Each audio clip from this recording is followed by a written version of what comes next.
அனைவருக்கும் அன்பான வணக்கம். இந்த வீடியோவில் நாம் இந்த 2024ஆம் ஆண்டின் செப்டம்பர் மாத ராசி பலன்களை பார்க்கலாம். நிகழும் ஸ்ரீ மங்களகரமான குரோதி வருடம் ஆவணி மாதம் 16ஆம் தேதி ஞாயிற்றுக்கிழமை தேய்பிறை சதுர்த்தசி ஆயில்யம் நட்சத்திரம் மகா சிவராத்திரி கூடிய நல்ல நாளில் இந்த 2024ஆம் ஆண்டின் 9வது மாதமான செப்டம்பர் மாதம் பிறக்கின்றது. மாத தொடக்கத்தில் கிரகங்களின் சஞ்சாரத்தை பார்த்தால் ரிஷபத்தில் குரு பகவான், மிதுனத்தில் செவ்வாய், சிம்மத்தில் சூரியனுடன் புதன், கன்னியில் சுக்கிரனுடன் கேது, கும்பத்தில் சனி பகவான் வக்ர நிலையிலும், மீனத்தில் ராகு என இந்த மாத தொடக்கத்தில் கிரகங்கள் சஞ்சரிக்கின்றன. இந்த 2024ஆம் ஆண்டின் 9வது மாதம் தான் செப்டம்பர் மாதம். நவ கிரகங்களின் தலைவன் சூரியன் ஆட்சி பெற்ற நிலையில் பயணம் செய்யும் சிம்ம மாதமும், புதன் உச்சம் பெறும் கன்னி மாதமும் இணைந்த மாதம் இந்த செப்டம்பர் மாதம். இந்த மாதத்தில் புத ஆதித்ய ராஜயோகமும் சுக்கிர ஆதித்ய ராஜயோகமும் செயல்படும். மேலும் இந்த ஆண்டு விநாயகர் சதுர்த்தி விழா செப்டம்பர் மாதம் 7ஆம் தேதி, அதாவது ஆவணி மாதம் 22ஆம் தேதி சனிக்கிழமை கொண்டாடப்பட உள்ளது. செப்டம்பர் மாதம் 6ஆம் தேதி பகல் 1:48 மணிக்கு துவங்கி செப்டம்பர் மாதம் 7ஆம் தேதி பகல் 3:38 வரை மட்டுமே சதுர்த்தி திதி உள்ளது. செப்டம்பர் 6ஆம் தேதியே சதுர்த்தி திதி துவங்கினாலும் செப்டம்பர் 7ஆம் தேதி தான் சூரிய உதய காலத்தின் போது சதுர்த்தி திதி உள்ளது. அதனால் அந்த நாளையே விநாயகர் சதுர்த்தி நாளாக கணக்கில் எடுத்துக்கொள்ள வேண்டும். அன்று சனிக்கிழமை என்பதால் காலை 9 மணி முதல் 10:30 மணி வரை ராகு காலமும், 1:30 மணி முதல் 3 மணி வரை யமகண்ட நேரமும் உள்ளது. இதனால் இந்த நேரங்களை தவிர்த்து பகல் 1 மணிக்கு முன்பாக விநாயகர் வழிபாட்டினை செய்வது சிறப்பு. விநாயகர் ஞானத்தின் வடிவமானவர், பிரணவ மந்திரமான ஓம்கார வடிவமானவர். விநாயகரை வழிபடுவதால் எப்படிப்பட்ட துன்பமாக இருந்தாலும் அது நீங்கிவிடும் என்பது நம்பிக்கை. தடைகள் துன்பங்களை விலக்கி மகிழ்ச்சியையும் வெற்றியையும் ஞானத்தையும் செல்வத்தையும் தரக்கூடிய கடவுள் விநாயக பெருமான்.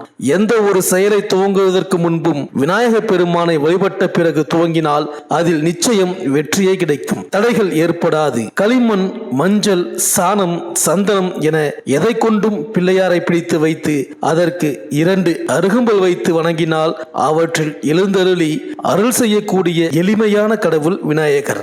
மேலும் இந்த செப்டம்பர் மாதத்தில் கிரகங்களின் பெயர்ச்சியை பார்த்தால் செப்டம்பர் 19ஆம் தேதி புதன் தனது சொந்த வீடான கன்னி ராசிக்கு செல்கிறார். அதே போல செப்டம்பர் 19ஆம் தேதியே சுக்கிரன் தனது ஆட்சி வீடான துலாம் ராசியில் சஞ்சரிக்கின்றார்கள். புதன் மற்றும் சுக்கிரன் இருவரும் தனது ஆட்சி வீட்டில் சஞ்சரிக்கும் இந்த செப்டம்பர் மாதத்தில் உங்கள் ராசிக்கு என்னென்ன பலன்கள் கிடைக்கப் போகின்றது, நீங்கள் செய்ய வேண்டிய பரிகாரங்கள் என்ன என்று இந்த வீடியோவில் பார்க்கலாம். சூரியனை ராசி அதிபதியாக கொண்ட சிம்ம ராசி அன்பர்களே, இந்த செப்டம்பர் மாத கிரக நிலைகளை ஆராய்ந்து பார்க்கும் பொழுது மாத தொடக்கத்தில் உங்கள் ராசியிலேயே சூரியனும் புதனும் சஞ்சரிக்கின்றார்கள். 2ஆம் இடத்தில் கேதுவுடன் சுக்கிரன் சஞ்சரிக்கின்றார். 7ஆம் இடமான கலத்திரஸ்தானத்தில் சனி பகவான் வக்ர நிலையில் சஞ்சரிக்கின்றார். 8ஆம் இடமான அஷ்டமஸ்தானத்தில் ராகு, 10ஆம் இடமான தொழில் ஸ்தானத்தில் குரு, 11ஆம் இடமான லாபஸ்தானத்தில் செவ்வாய் என இந்த மாத தொடக்கத்தில் கிரகங்கள் சஞ்சரிக்கின்றன.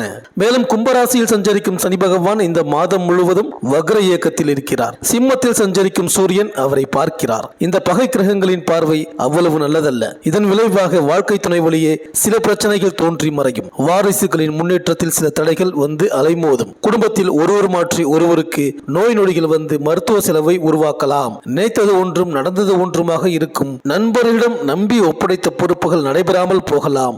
உத்தியோகத்தில் திடீர் மாற்றம் வந்து மன வருத்தத்தை ஏற்படுத்தும். ஒரு கடனை அடைக்க மற்றொரு கடன் வாங்கும் சூழ்நிலை வரலாம். இந்த காலத்தில் முறையான வழிபாடு உங்களுக்கு தேவை. மேலும் மாத தொடக்கத்தில் கன்னிராசியில் சஞ்சரிக்கும் சுக்கிரன் அங்கு நீச்சம் பெறுகிறார். உங்கள் ராசிக்கு 3-10 ஆகிடங்களுக்கு அதிபதியானவர் சுக்கிரன். அவர் நீச்சம் பெறுவதால் தொழில் போட்டி அதிகரிக்கும். துணிவும் தன்னம்பிக்கையும் தேவைப்படும். எந்த காரியத்திலும் உடனடியாக முடிவெடுக்காமல் மறுபரிசீலனை செய்வது நல்லது. நடக்கும் தொழிலில் சிறு மாற்றங்கள் செய்வது பற்றியோ கூட்டாளிகளை இணைத்துக் கொள்வது பற்றியோ ஆலோசனை செய்வீர்கள். உத்தியோகத்தில் உள்ளவர்கள் விருப்ப ஓய்வில் வெளிவரலாமா என்று சிந்திப்பீர்கள். ஒரு சிலர் விலை உயர்ந்த பொருட்களை விற்க நேரிடும். மேலும் மாத தொடக்கத்தில் மிதுன ராசியில் செவ்வாய் சஞ்சரிக்கின்றார். உங்கள் ராசிக்கு யோகம் செய்யும் கிரகம் செவ்வாய். அவர் லாபஸ்தானத்திற்கு வரும் பொழுது புதிய திருப்பங்கள் பலவும் ஏற்படும். சொத்துக்கள் வாங்கும் யோகம் உண்டு. வெளிநாட்டில் உள்ள நல்ல நிறுவனங்களில் இருந்து அழைப்புகள் வரலாம். பயணங்கள் அதிகரிக்கும். உடன்பிறப்புகள் ஒற்றுமையோடு செயல்பட்டு பாக பிரிவினைக்கு முன்வருவர்.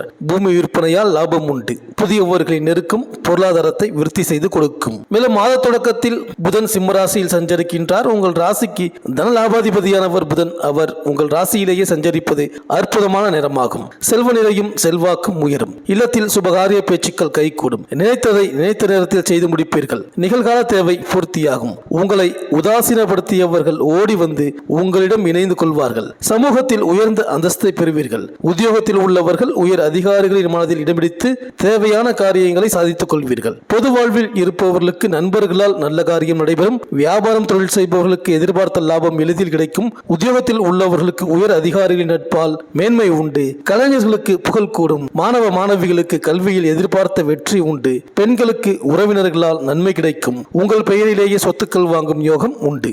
மேலும் உங்கள் ராசிக்கு 10ஆம் இடமான தொழில் ஸ்தானத்தில் குரு பகவான் சஞ்சரிக்கின்றார். எதிலும் எப்போதும் எங்கும் எப்படியாவது முதல் உரிமை முன்னிலை இருக்க வேண்டும் என்ற மன ஓட்டத்துடனே செயல்பட்டு கொண்டிருக்கின்றீர்கள். அனைவரிடத்திலும் அனுசரித்து சென்று தன் சுய காரியங்களை கனகச்சிதமாக செயல்படுத்திக் கொள்ளும் திறமை உண்டு. தன் சுய கௌரவம் தனக்கு அங்கீகாரம் கிட்டாத தருணம் என்ற இடத்தில் இருந்து விலகிச் சென்று விடுவதோடு தன் கடின உழைப்பை மற்றவர்கள் அறியும் வண்ணம் செயல்படவும் செய்து வருவீர்கள். தன்னை சுற்றி 10 நபர்களாவது இருக்க வேண்டும். தன் அபிலாஷைகளை அவர்கள் பூர்த்தி செய்தல் வேண்டும். தான் சொல்வதை மற்றவர்களும் கேட்க வேண்டும் என்ற பிடிவாதம் உங்களுக்கு தொடரும். வரட்டு கௌரவம் ஏற்படும். ஆடை அலங்காரங்களுக்கு முக்கியத்துவம் கொடுப்பதை குறைத்துக் கொள்வதால் திருஷ்டிகள் ஏற்படாமல் இருக்க உதவும். குடும்பத்தில் வார்த்தைகளில் கடுமைகளை உபயோகப்படுத்தாமல் அதிக உணர்ச்சி வயப்படாமல் நிதானத்தை கடைபிடிக்க வேண்டும். அவசரப்படுவதால் புகழ், கௌரவம், தனம் இவைகளில் சுணக்கம் ஏற்படும். மற்றவர்கள் புறம் பேசவும் உடன் இருப்பவர்கள் தங்களுக்கு பாதகமான செயல்களில் ஈடுபடவும்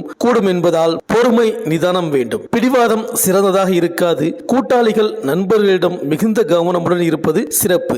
அஷ்டம பாவத்தில் பாவர் நிற்பதால் மனதில் தேவையற்ற குழப்பம், பல கனவுகள், புதிய பெண்களின் அறிமுகத்தால் அவச்சொல் அல்லது விரயங்கள் உண்டாகும் என்பதால் கவனமுடன் நடந்து கொள்வதே சிறப்பு தரும். உத்தியோகத்தில் பணிச்சுமை அதிகரிக்கும். மேல் அதிகாரிகளிடம் அனுசரித்து சென்றால் மட்டுமே தன் நிலையை தக்க வைத்துக் கொள்ளலாம். வியாபாரத்தில் கடும் போட்டி உருவாகும். அதிக அலைச்சல் தென்படும். தொழிலில் உழைப்புக்கு தகுந்த ஊதியம் கிடைக்க போராட வேண்டியது இருக்கும். பெண்களுக்கு உங்களின் திறமைகள் முழுவதும் உபயோகித்து வந்தாலும் புகழ் பெறுவது தாமதமாகும். அறிவு ஆற்றலை தக்க தருணத்தில் உபயோகிக்க வேண்டும். பணிச்சுமை, பொறுப்பு அதிகரிப்பு, உடல் உபாதை, அடுத்தவர்களால் மன உளைச்சல் உண்டாகும். மாணவர்களுக்கு கல்வித்தரம் உயர்த்தி கொள்ள பிடிவாதத்தை தவிர்த்து கல்வியில் அதிக கவனமுடன் கற்றல் அவசியம். நண்பர்களிடம் எச்சரிக்கையுடன் பழக வேண்டும். முன் கோபத்தையும் ஆடம்பரங்களுக்கு அடிபணியாமல் இருப்பதே உகந்தது.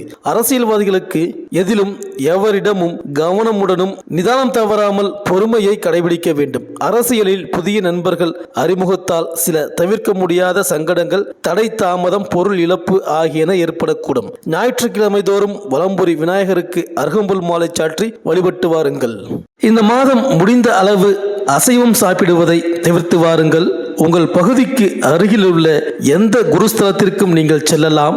வியாழக்கிழமைகளில் நவகிரகம் உள்ள எந்த கோவில்களுக்கும் சென்று வரலாம். மாலை நேரங்களில் லலிதா சகாஸ்கர நாமம் கேட்கலாம். பௌர்ணமி நாட்களில் சத்தியநாராயண பூஜை செய்யலாம். உங்கள் பொருளாதாரம் நன்றாக இருக்க வெங்கடாஜலபதியை வணங்குங்கள். நேர்மறை ஆற்றலை மீண்டும் பெற போதுமான பிரார்த்தனைகளை மற்றும் தியானங்களை நீங்கள் செய்யுங்கள். ஏழை மாணவர்களுக்கு கல்வி உதவியும் ஏழை பெண்களுக்கு திருமண உதவியும் செய்து வாருங்கள். இந்த செப்டம்பர் மாதம் அனைத்தும் நன்மையே நடக்கும்.